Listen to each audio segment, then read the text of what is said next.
Une voix traversant l'obscurité peut devenir la lumière qu'on attendait sans le savoir. Anonyme. Bonsoir, c'est Esther Grèce sur Douce Histoire. J'espère que votre soirée se passe bien. Nous vous présentons ce soir, si tu m'écoutes, une histoire d'amour et de connexion à travers le temps et la distance. Avant de commencer, installez-vous confortablement. Respirez avec moi. Inspirez. Expirez. Encore une fois, inspirez. Expirez. Sentez votre corps se relâcher complètement et laissez cette histoire vous bercer.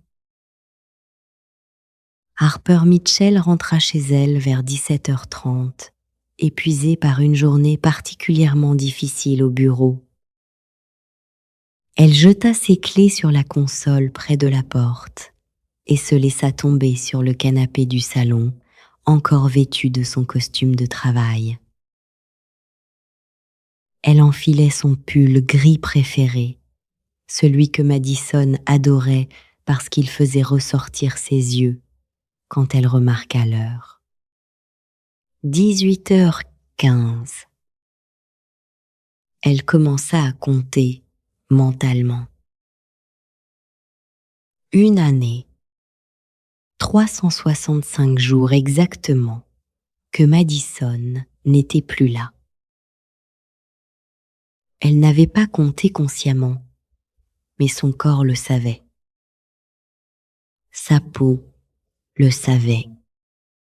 Son cœur le savait avec une précision affligeante. L'appartement était silencieux ce soir-là, le genre de silence qui crie plus fort que n'importe quel bruit. Dehors, San Francisco s'agitait sous les lumières de la nuit, les rues animées, les gens riant dans les restaurants. Mais ici, dans ce petit espace où elle et Madison avaient grandi ensemble, où elles avaient rêvé et juré que rien ne les séparerait, tout était immobile. Harper regarda son téléphone posé sur la table basse. Elle l'avait gardé, le numéro de Madison, toujours vivant dans ses contacts, même si sa sœur ne répondrait plus jamais. C'était idiot, elle le savait. Jade le lui disait régulièrement. « Harper, il faut que tu acceptes ce qui s'est passé. » Mais Harper ne pouvait pas. Elle ne voulait pas. Parce que tant que le numéro était là, tant qu'elle ne l'effaçait pas, c'était comme si Madison existait encore quelque part. Comme si elle avait juste oublié d'appeler. Harper déverrouilla son téléphone et ouvrit l'application de messagerie vocale. Ses mains tremblaient légèrement. Elle tremblait toujours quand elle faisait ça. Elle appela le numéro de Madison. Entendit le message d'accueil de la voix de sa sœur, celle qui disait avec ce petit rire caractéristique « Salut, c'est Madison, laisse-moi un message et je te rappellerai. » Mais elle ne rappellerait jamais. Harper respira profondément et appuya sur le bouton d'enregistrement. « Salut Mads » commença-t-elle, sa voix plus petite qu'elle ne l'aurait souhaité. « C'est moi, encore. Je sais que tu en as marre de m'entendre, là ou partout où tu es, mais j'avais vraiment besoin de parler ce soir. » Elle s'arrêta un instant, sentant les larmes monter. Elle les retint de force, sachant que si elle commençait à pleurer maintenant, elle ne s'arrêterait plus. Le travail était complètement dingue aujourd'hui, continua Harper en essayant de mettre un peu de légèreté dans son ton. Richard a découvert une petite erreur de 80 $ dans le budget de publicité et tu aurais cru qu'on venait de perdre 1 million. Il s'est mis à crier devant tout le monde, tu vois, avec son visage qui devient complètement rouge. Les veines qui ressortent sur son cou, c'était absolument ridicule. Un sourire malheureux traversa le visage de Harper. Madison aurait ri. Elle aurait dit quelque chose comme « Cet homme a sérieusement besoin de yoga ou de thérapie, ou les deux à la fois, et peut-être aussi d'une vie. » Jade a essayé de me faire sortir ce week-end, ajouta Harper. Elle veut absolument que j'aille à un speed dating. Un speed dating, Mads. Tu imagines? Moi, assise en face de types louches pendant 3 minutes chacun, en faisant semblant que je suis intéressée par leurs vies ennuyeuses? Elle rit, mais c'était un rire creux, vide. Je vais y réfléchir, dit-elle. Mais je te le jure, Mads, si je vois un seul gars qui parle de cryptocurrency ou qui me montre des photos de sa mère, tu vas m'entendre crier d'ici où tu es. Harper resta silencieuse quelques secondes, juste à respirer dans le silence de son appartement. « Je t'aime » dit-elle, avant d'appuyer sur le bouton d'envoi. À Austin, au Texas, à plus de 2500 km de là, Nathan Hartley était assis à son bureau, dans son petit bureau d'agent immobilier. C'était tard, bien après les heures de travail, mais il avait des appels à faire, des propriétés à documenter, des emails importants à envoyer avant la fin de la journée. Son téléphone vibra. Un message vocal. Il fronça les sourcils. C'était un numéro qu'il ne connaissait pas. Certainement un numéro erroné. Ces choses arrivaient tout le temps, surtout pour un numéro de téléphone professionnel. Nathan hésita un instant, puis appuya sur écouter.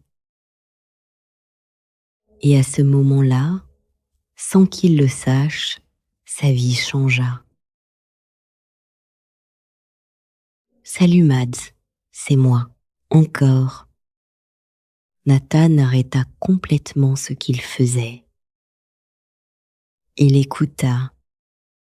Il écouta cette femme inconnue qui parlait à quelqu'un nommé Madison, qui racontait son patron chieur et ce speed dating ridicule. Il y avait quelque chose dans cette voix. Quelque chose de brisé, mais pas complètement. Quelque chose de drôle, même en parlant de tristesse. Une tendresse mêlée de quelque chose d'indéfinissable. Nathan appuya immédiatement sur le bouton pour rejouer le message. Puis une deuxième fois. Puis une troisième. Mason Cole, assis sur le canapé du salon visible depuis le bureau de Nathan, mangeait des nachos en regardant un match de baseball. Il remarqua son ami qui fixait son téléphone avec une expression étrange, comme s'il venait de recevoir quelque chose de très important. « Mec, tu vas bien ?» demanda Mason. Nathan releva les yeux, comme revenant d'un endroit très lointain. Il sourit légèrement. « Un message vocal, » dit-il simplement. « Mauvais numéro, je pense. » Mais il ne supprima pas le message. Au lieu de cela, il le garda. Et il l'écouta encore une fois avant de se coucher cette nuit-là, allongé dans l'obscurité de sa chambre. Le lendemain matin, Harper reçut un appel de Jade à 9 heures. Elle venait à peine de se réveiller. « Harper, il faut qu'on parle speed dating, » dit Jade sans préambule. Jade n'avait jamais été du genre préambule. Jade, non, gémit Harper en enfouissant sa tête dans l'oreiller. Jade, oui, samedi, je te le promets, ce sera amusant. Il y aura du champagne et des types qui ne sont pas complètement odieux. Harper soupira. Jade avait été incroyable cette année.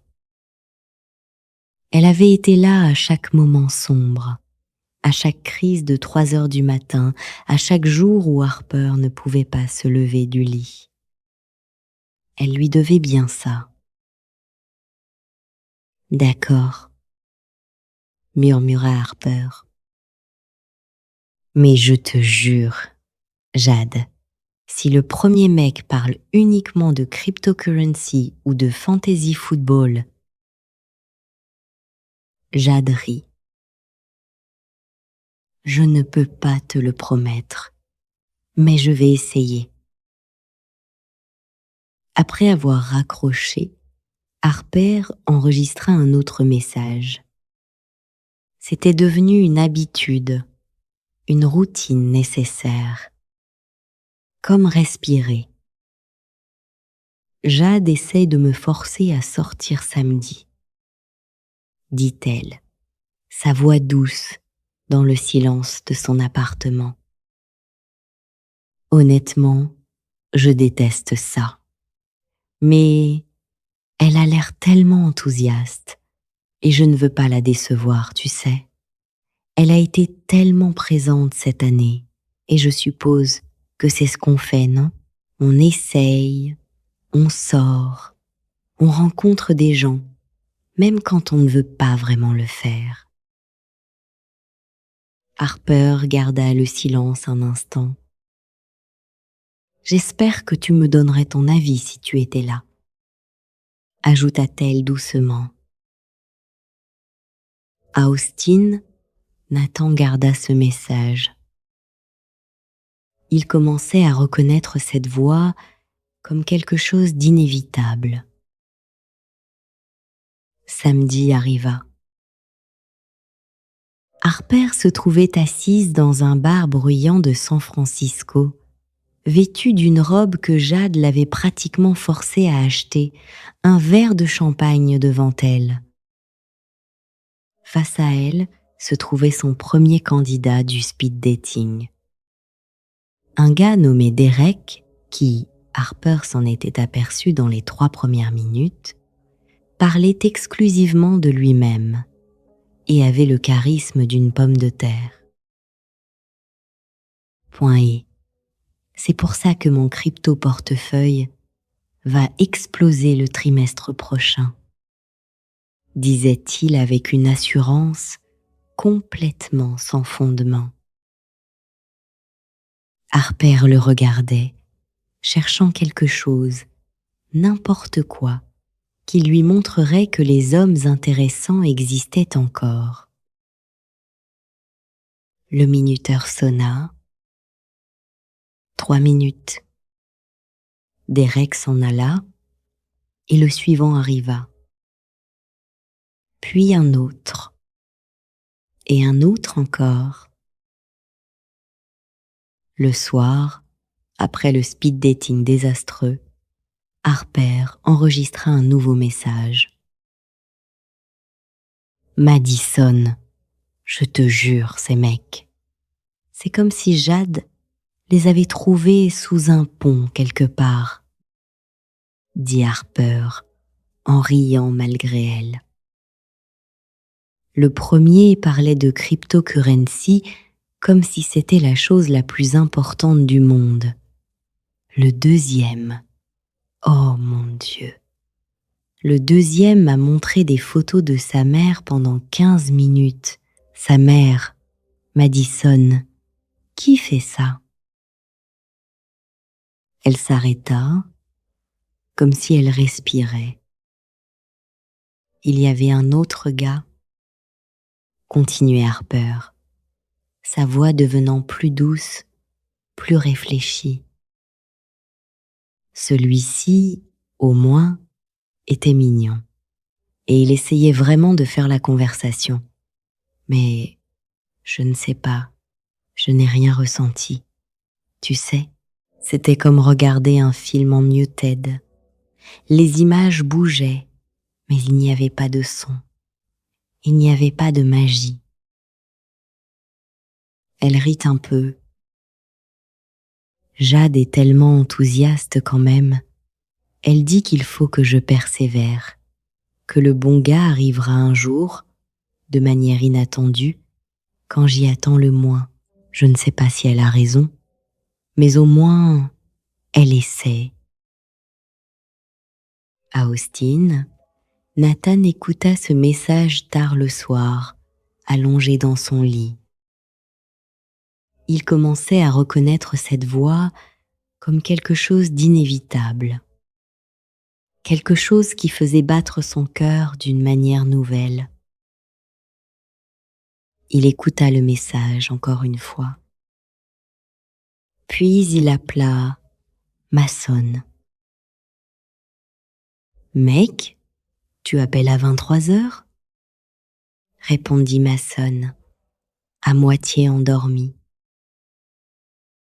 « Tu es réveillé maintenant, » dit Nathan. « Il faut que je te parle de quelque chose. » Il y eut un silence. « D'accord, je vais chercher du café, » soupira Mason. 10 minutes plus tard, Nathan était au téléphone avec Mason, Ryan et Derek, qui s'étaient tous rassemblés chez Mason quand ils avaient entendu que Nathan voulait leur parler d'urgence. « Alors, tu as reçu un message vocal d'une fille par erreur ?» dit Ryan lentement, comme s'il essayait de comprendre. « Pas une message ?» dit Nathan. « Plein. Elle enregistre des messages à quelqu'un nommé Madison. » « Qui est Madison ?» demanda Derek. « Je ne sais pas, » dit Nathan. « Une amie? Une girlfriend? Je n'arrive pas à savoir. » Mason se pencha en avant. « Et tu écoutes ces messages ?» demanda-t-il. « Oui, » dit Nathan sans hésiter. Ryan commença à rire. « Mec, c'est un peu bizarre, non ?» dit-il. « Je sais que c'est bizarre, » dit Nathan. « Mais il y a quelque chose. Je ne sais pas comment expliquer. sa voix, les choses qu'elle dit. C'est comme si je la connaissais déjà. Derek secoua la tête. Tu dois lui dire la vérité, dit-il. Et je dis quoi? Demanda Nathan. Salut, j'écoute depuis 2 mois les messages vocaux que tu enregistres à quelqu'un nommé Madison. Mason hocha la tête, lentement. Il a un point, dit-il. Ils restèrent silencieux pendant un moment. Et si tu essayais juste de trouver plus d'informations, suggéra Ryan. Genre, d'où elle est, ce qu'elle fait. Et ça aussi, c'est un peu bizarre, dit Derek. Mais Nathan savait qu'il allait le faire de toute façon. Les semaines passèrent. Chaque jour, Harper laissait un message. Et chaque jour, Nathan l'écoutait.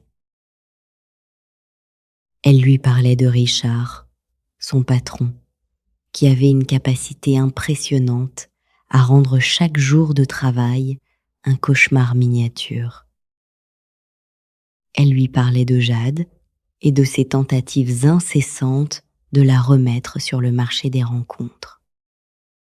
Elle lui parlait de petites choses. Le café merveilleux qu'elle avait bu un mardi matin dans ce café au coin de la rue.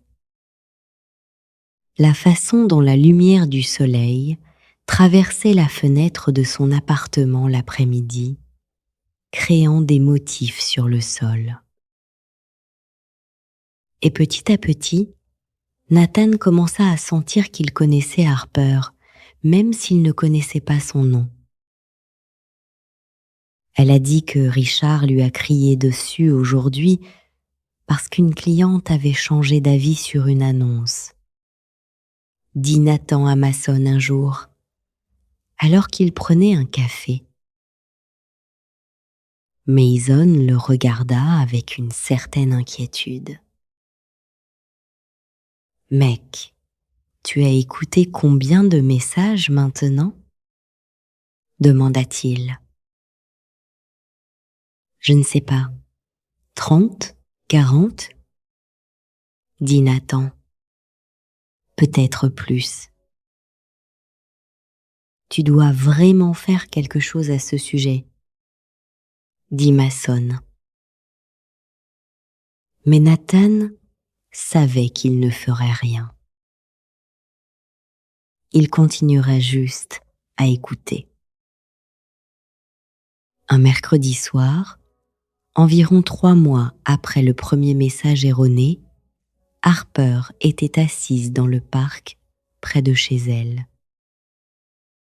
C'était son endroit préféré. Un petit coin tranquille avec des arbres anciens et un banc qui regardait les gens passer, les couples qui se tenaient la main, les enfants qui couraient. C'est là qu'elle rêvait.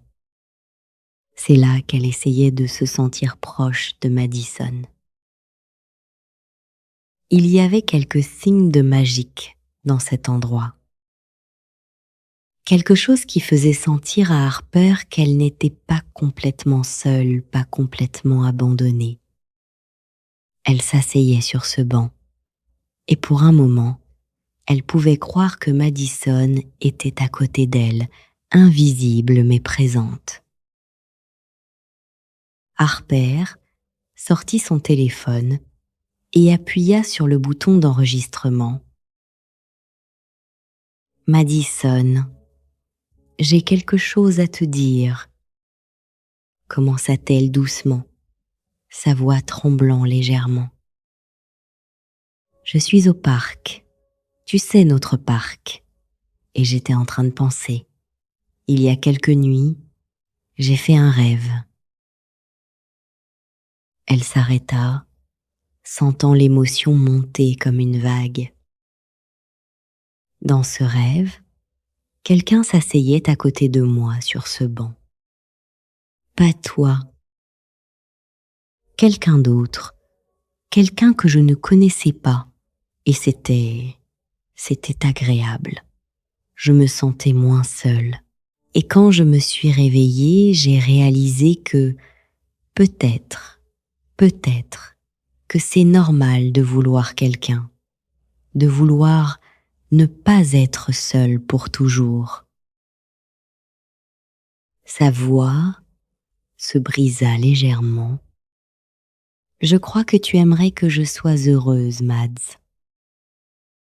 Je crois que c'est pour ça que tu as dû me laisser, même si j'aurais préféré que tu ne le fasses pas, même si ça me dépasse.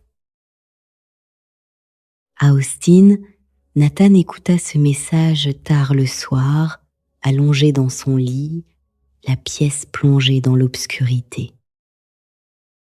Et pour la première fois, il pensa sérieusement à faire quelque chose. Il commença à faire des recherches. Le numéro de téléphone, c'était un numéro de San Francisco. Elle vivait à San Francisco. Le lendemain, il appela Mason. « Je vais à San Francisco », dit-il simplement. « Quoi ?» demanda Mason. « Je vais à San Francisco. Je vais la trouver. » « Nathan, tu ne peux pas, » commença Mason. « Je sais que je ne peux pas, mais je vais le faire de toute façon. » Mason soupira. « Les gars ne vont pas aimer ça, » dit-il. « Je sais, » dit Nathan. Et il continua à prévoir son voyage. Les semaines continuèrent. Harper enregistrait toujours ses messages. Elle parlait de son travail, de Jade, de la vie. Elle parlait de ses rêves, de son désir de ne pas être seule, de son espoir de trouver quelqu'un, un jour. Et chaque jour, Nathan les écoutait en comptant les jours jusqu'à son voyage à San Francisco. Mais cette nuit-là, alors qu'il préparait ses bagages, il reçut un message vocal qui changea tout. Harper était assise sur le banc du parc, le téléphone tremblant dans sa main. Elle avait pleuré toute la journée. C'était l'anniversaire de la mort de Madison. 1 an. Elle appuya sur le bouton d'enregistrement. « Madison », dit-elle, sa voix brisée, les larmes coulant sur ses joues. « Je ne sais pas comment je suis censée vivre sans toi. » Et dans cette phrase, tout changea. Nathan arrêta ce qu'il faisait. Il écouta à nouveau. « Je ne sais pas comment je suis censée vivre sans toi, Madison. » Le nom était là. Madison. Pas un ex. Pas une girlfriend. Nathan comprit soudain. Madison était morte.